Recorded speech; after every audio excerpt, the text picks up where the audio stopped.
મિત્રો, આપણે પાણી હંમેશા પીતા રહેવું જોઈએ, કારણ કે જળ એ જ જીવન છે। મિત્રો, તમે એક કહેવત તો સાંભળી જ હશે કે બધી જ વસ્તુ યોગ્ય માત્રામાં સારી લાગે। તમારે શરીરને નિરોગી રાખવું હોય, કામ કરવાની ક્ષમતા વધુ રાખવી હોય અને મિત્રો થાક નામનો શબ્દ તો ના જ આવવા દેવો હોય તો હંમેશા તમારે મિત્રો યોગ્ય માત્રામાં પાણી પીવું જોઈએ। મારા શબ્દ ખાસ સાંભળજો, યોગ્ય માત્રામાં પાણી પીવું જોઈએ। મિત્રો, અમુક લોકોને વધારે અથવા અમુક લોકોને ઓછું પાણી પીવાની ટેવ હોય છે, પણ મિત્રો વધારે પાણી પીવાથી શરીરમાં ઓવરહાઇડ્રેશનની તકલીફ રહે છે અને તેનાથી શરીરમાં ખૂબ જ નુકસાન થાય છે।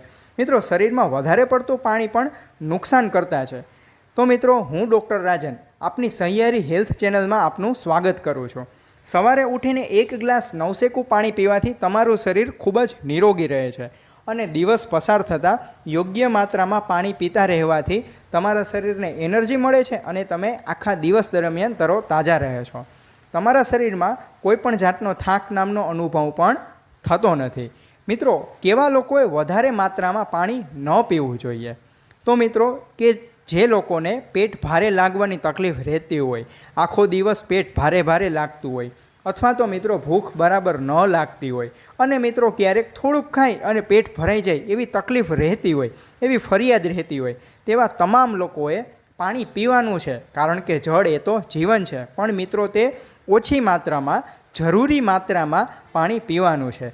ક્યારેક તો અમુક માણસો, અમુક લોકો તો 1 ગ્લાસ પાણીની જગ્યાએ 4-5 ગ્લાસ પાણી પી જતા હોય છે એકી સાથે।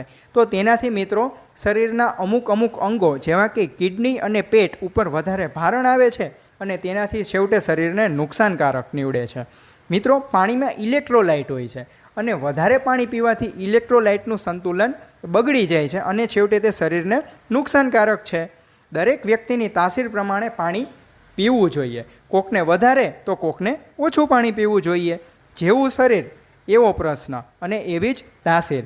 જે પ્રમાણની પ્રકૃતિ હોય, શરીરની પ્રકૃતિ અનુરૂપ પાણી પીવું જોઈએ તો આપણે ખૂબ જ નિરોગી જીવન જીવી શકીએ। તો આપણે પાણી પીએ, પણ મિત્રો યોગ્ય માત્રામાં પાણી પીશું તો આપણે સ્વસ્થ રહીશું। મિત્રો, આવી ઉપયોગી માહિતી મેળવવા માટે અમારી ચેનલને સબસ્ક્રાઈબ કરો। Thank you.